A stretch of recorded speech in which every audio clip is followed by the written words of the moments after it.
Okay. And ఎప్పుడైతే అది hit అయిందో నాకు ఇంకా ఒక ఎక్సైట్మెంట్ అనమాట. అబ్బా, ఇప్పుడు మనం తెలుగు ఆడియన్స్ ఎంటర్టైన్ చేయడానికి ఇంకేమైనా చేయొచ్చు. ఓకే. అండ్ నాగి జాతరత్నాల కోసం ఫోన్ చేసి మళ్ళీ అనుదీప్తో జర్నీ, మళ్ళీ ఆ జర్నీ కూడా చాలా బాగా జరిగి ఆ సినిమా అయ్యి, అండ్ ఇప్పుడు ఈ జర్నీ మహేష్ తోటి.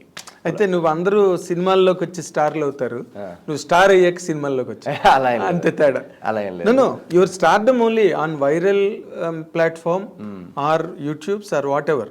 You became very famous and was you attracted the people towards you. So it is almost that stardom only fetched you that agent Srinivas Athreya. ఆ నమ్మకం అనేది అక్కడి నుంచి వచ్చింది ప్రొడ్యూసర్ కూడా. ఇప్పుడు అదంతా లేకపోతే అదే జీరో అనుకో. అవును, దీనికి కనెక్ట్ అవడానికే నీకు అవకాశం లేదు. బట్ అంత స్ట్రగుల్ నువ్వు తెలుగు ఇండస్ట్రీలో పడ్డానికి you are never prepared. Why? నేను నువ్వు అక్కడ పడ్డదేం తక్కువ కాదు. అవునవును. మరి అది ఇక్కడ ఎందుకు పెట్టలేదు? నేను చాలా ఇయర్స్ ఇక్కడ కూడా నేను అక్కడికి వెళ్ళే ముందు ఇక్కడ కూడా నేను చాలా ట్రయల్స్ చేశాను. అసలు ఇక్కడ ఆల్మోస్ట్ కృష్ణనగర్లో చెప్పులు అరిగేదాకా తిరిగాను నేను. అసలు ప్రతి ప్రొడ్యూసర్, ఇప్పుడు మనం ఇండస్ట్రీలో ఉన్న ప్రతి ప్రొడక్షన్ ఆఫీసు అందరికీ తెలుసు నవీన్ అనే కుర్రాడు ఉన్నాడు, ఆడిషన్స్ చేస్తున్నాడు, బాగా చేస్తున్నాడు. బట్ ఏంటంటే అది వాళ్ళ తప్పు కూడా కాదు. అది ఎవరన్నా, ఇప్పుడు సినిమా అనేది నేను ఎన్నోసార్లు చెప్పాను, ఇట్స్ అ బిజినెస్. దీనిలో ఎమోషన్స్ పెట్టుకుంటే వేస్ట్. ఇక్కడ ఏమి ఎమోషన్స్ ఏమి ఉండవు, బిజినెస్. పైగా మీ వాళ్ళు ఎవరు కూడా లేరు కదా ఇండస్ట్రీ నుంచి, మాకు ఎవరు సపోర్ట్ లేదు, ఫ్యామిలీ సపోర్ట్. సో నా మీద డబ్బులు పెట్టాలంటే ఆ ప్రొడ్యూసర్కి కాన్ఫిడెన్స్ రావాలి, ఈ అబ్బాయిని పెట్టి నేను లాంచ్ చేస్తే నాకు సినిమా సూపర్ హిట్ అవ్వాలి. At the end of the day producer డబ్బులు రిస్క్లో ఉన్నాయి ఇక్కడ. సో తనకి కాన్ఫిడెన్స్ రావాలంటే వీడు హిట్ కొట్టగలుగుతాడు, నా పెట్టిన దానికి ఒక 3 times అన్న డబ్బులు తిరిగి వస్తాయి అన్నది రావాలి. అది రావాలంటే either somebody has to take a chance, or నువ్వు ఆల్రెడీ ప్రూవ్ చేసుకొని ఉంటే వేరే సినిమాలో ఒకసారి ప్రూవ్ అయింది కదా, ఒకసారి వచ్చింది, ఒక హిట్ పడింది, ఇప్పుడు పెడతానని ఎవరైనా ముందుకు వస్తారు. ప్రెసిడెన్స్ ఉండాలి. ఏ ప్రెసిడెన్స్ లేకుండా ఎవరైనా పెట్టాలంటే రిస్క్ తీసుకోవాలి. ఆ రిస్క్ తీసుకోవడానికి ఇంకా అది ఎవరు ముందుకు రాలేదన్నమాట, ఆ రిస్క్ తీసుకోవడానికి. సో ఇంకా అందుకే ఇలా నాకు చాలా మంది చెప్పేవాళ్ళు, మీరే పెట్టేసేయండి, 1 కోటి రూపాయలు పెట్టి అని. 1 కోటి రూపాయలు మా దగ్గరే ఉంటే సినిమా యాక్టర్ ఏమన్నా నేను అసలు ఇన్ని ఆడిషన్లు, అసలు చెప్పులు అరిగేలాగా తిరగడాలు, ఆ బాంబేలో ఏమంటారు ర్యాట్స్తో ఉన్న రూమ్లలో ఉండడాలు, ఇవన్నీ అవసరమా? మా దగ్గర ఏదో డబ్బులు ఉంటే 1 కోటి రూపాయలు ఏదో అటు ఇటు చేసేసి ఏదో ఒకటి చేసేవాళ్ళం కదా చిన్న. అసలు originally what is your family status and what is normal middle class family అండి. సో నార్మల్, అది చాలా ఇయర్స్ వరకు యాక్చువల్గా మా మదర్ బ్యాంక్లో పనిచేసేవాళ్ళు అనమాట. క్యాషియర్ లాగా బ్యాంక్లో స్టార్ట్ చేశారు తను హైదరాబాద్లో. ఓకే. సో ఇంకా నార్మల్ ఫ్యామిలీకి ఎలా ఉంటుంది, ఇంజనీరింగ్ చేసుకొని ఎంఎస్ చేసుకొని. మా ఫాదర్ కూడా ఇదే ఫార్మాస్యూటికల్ ఏమంటారు బల్క్ డ్రగ్స్ కంపెనీలో సేల్స్మెన్గా చేసేవాళ్ళు. ఓకే. సో తర్వాత కొన్ని ఇయర్స్ తర్వాత ఆ జాబ్ కూడా పోవడం వల్ల చాలా అలా పరిస్థితి అంత బాగాలేకుండే.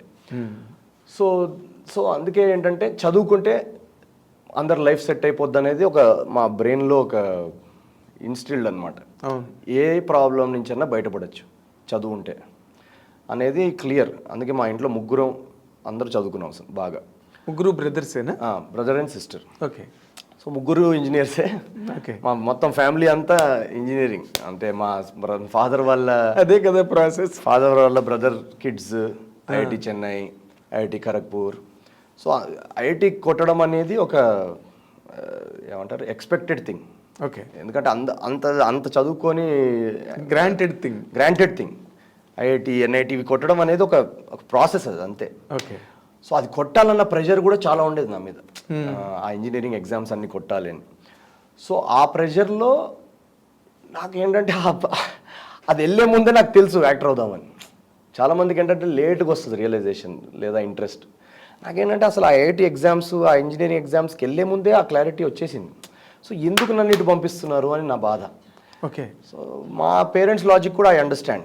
ఇప్పుడు ఎలా ఉంటుంది ఒక నార్మల్ ఫ్యామిలీలో, ఇప్పుడు వీడెందుకు సినిమా ఇండస్ట్రీకి వెళ్ళి అవన్నీ అయ్యే పనులు కాదు, రిస్క్ కదా. Risk plus too much of a dream. అది ఆ పాయింట్లో అది too much of a dream అనిపిస్తుంది. మిడిల్ క్లాస్కి too much of a dream అనిపిస్తుంది. అది ఎందుకు అవన్నీ గ్యారంటీ లేదు. ఇక్కడ గ్యారంటీ ఉంటుంది కదా.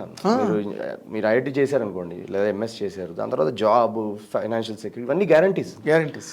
సో గ్యారంటీస్ ఉన్న ప్రొఫెషన్ వదులుకొని దీనిలోకి ఎందుకు అన్న ఒక తాడు బొంగరం లేని రెసిస్టెన్స్ చాలా ఉండేది. ఆ రెసిస్టెన్స్ నుంచి బయటపడడానికే నేను ఇంజనీరింగ్ జాబ్ అవన్నీ చేయాల్సి వచ్చింది. జాబ్ కూడా చేసావా? జాబ్ అంటే జస్ట్ జాయిన్ అయ్యాను, ప్లేస్మెంట్ అవ్వగానే నాకు లండన్లో జాబ్ వచ్చింది అనమాట. ఓకే. సో జాయిన్ అయ్యాను. అక్కడ చేసేసరికి అక్కడే నాకు యాక్చువల్గా చాలా క్లారిటీ వచ్చేసింది లైఫ్లో. వీళ్ళందరూ లండన్లో, ఎందుకంటే లండన్ అనేది top country in the world, one of the top countries. Economically అక్కడ ఉన్న ఫెసిలిటీస్ కానీ, ఇన్ఫ్రాస్ట్రక్చర్ కానీ, క్వాలిటీ ఆఫ్ లైఫ్ కానీ చాలా బాగుంటుంది. అవును. అండ్ పక్కన యూరోపియన్ నేషన్స్ 18 నేషన్స్, చాలా అరిస్టోక్రాటిక్ గా ఉంటుంది. అండ్ పక్కనే యూరోప్లో ఒక 18 కంట్రీస్, యూరో సేమ్ కరెన్సీ కాబట్టి యూరోపియన్ యూనియన్. 2 hours ఫ్లైట్ తీసుకుంటే నువ్వు ప్రపంచంలో 20 టాప్ యూరోపియన్ నేషన్స్ కూడా చుట్టేయచ్చు. ఓకే. దగ్గర అన్ని. సో ఆ లైఫ్ కూడా నేను మా ఎంప్లాయీస్తో ఉన్నప్పుడు మేము వీకెండ్కి మా కంపెనీ వాళ్ళు ఏదన్నా కాన్ఫరెన్స్ ఉంది లేదా క్లయింట్ అని ఉంటే అటు పంపించేవాళ్ళు అనమాట, ప్యారిస్, స్పెయిన్ ఇది. సో ఆ జాబ్లో నేను ఇదంతా చూసాను లైఫ్. చూసేస్తే నాకు ఒక క్లారిటీ విపరీతం ఏమొచ్చేసిందంటే, ఈ ఫారెన్ కంట్రీకి వెళ్ళి జాబ్ చేసి వెల్ సెటిల్డ్ లైఫ్ ఏదైతే మనం ఉంది అని అంటున్నారో దానిలో నాకైతే సంతోషం లేదు అన్న క్లారిటీ వచ్చేసింది. ఎందుకంటే I was very unhappy. Why? నాకు నచ్చిన పని చేయట్లేదు కదా. ఓకే. ఓకే. Very unhappy.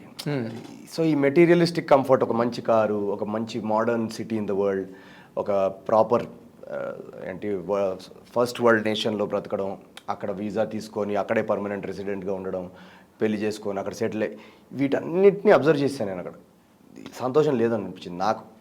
ఇంకెవరికైనా ఉండొచ్చు సంతోషం, నాకైతే యాక్టింగ్. అది చేయకపోతే నేను లైఫ్లో హ్యాపీగా ఉండను అన్న క్లారిటీ నాకు అక్కడ వచ్చింది. ఓకే. ఇంకా ఇంట్లో వాళ్ళకి చెప్తే అయితే ఒప్పుకోరు, చంపేస్తారు ఇంక అసలు. సో నేను ఒకటి ఏం చేశానంటే, నేను ఇప్పటికీ ఆ జాబ్లో రెసిగ్నేషన్ లెటర్ కూడా తీసుకోలేదు, నేను తీసుకోలేదు, వాళ్ళకి ఇన్ఫార్మ్ కూడా చేయలేదు నేను. జస్ట్ ఒకరోజు ఇలా కూర్చున్నా, నా బర్త్డే అనుకుంటా ఆ రోజు, ఇలా కూర్చున్నా ఏడుస్తూ ఉన్నా, ఏంటి అసలు నేను ఎప్పుడు యాక్టర్ అవుతాను అని తప్పని ఇండియాకి టికెట్ బుక్ చేశా. బాస్కి కూడా ఇన్ఫార్మ్ చేయలేదు, ఇండియాకి వచ్చేసా. ఇప్పుడు వరకు నేను ఆ బాస్ చూస్తుంటే నేను రిజైన్ చేశా బాస్. సో ఐ హోప్ మీకు తెలిసినట్టు ఉంటుంది అనుకుంటా ఈ పాటికి. ఎందుకంటే నాకు భయం ఏముంటుందంటే, ఇప్పుడు రిజైన్ చేసి ఆ జాబ్ సర్టిఫికేట్ అది తీసుకున్నాం అనుకోండి, మళ్ళీ ఎక్కడో ఇది వర్కౌట్ అవ్వలేదు అనుకోండి, మళ్ళీ తిరిగి జాబ్లోకి వెళ్ళిపోవాలన్న ఒక టెంప్టేషన్ ఉంటుంది. అవును. నాకు ఆ టెంప్టేషన్ వద్దు. ఎలా ఉండాలంటే, ఇది వర్కౌట్ అవ్వకపోతే నీ లైఫ్ అవుట్ రా అన్న ఒక భయం ఉండాలి. ఆ భయం రావాలంటే ఈ బ్యాకప్ ఆప్షన్ అనేది ఉండకూడదు. అందుకే నేను ఆ జాబ్ సర్టిఫికేట్ కూడా తీసుకోలేదు. ఇంట్లో వాళ్ళకి కూడా చెప్పలేదు. ఒక 6 నెలలు బెంగళూరుకి వెళ్ళి ఒక థియేటర్ కంపెనీ జాయిన్ అయ్యి మెల్లగా థియేటర్ చేస్తున్నా. చేస్తూ మెల్లగా ఫ్యామిలీకి బ్రేక్ చేశాను. ఇది నాన్న సీన్ అనగానే ఇంకా మా సినిమాలో మురళీ శర్మ గారు పెట్టినట్టు పెద్ద సీన్ పెట్టారు మా ఇంట్లో. పెద్ద బ్యాండ్ అయింది. ఇంకా దాని తర్వాత నేను చాలా ఇంటర్వ్యూలో కూడా చెప్పా, ఒక పెద్ద ఫ్రిక్షన్ నాకు మా నాన్నగారికి, ఒక ఫ్రిక్షన్. బట్ టుడే ఈ వరుసగా సినిమాలు సూపర్ హిట్ అవుతుంటే వాళ్ళు చాలా హ్యాపీ.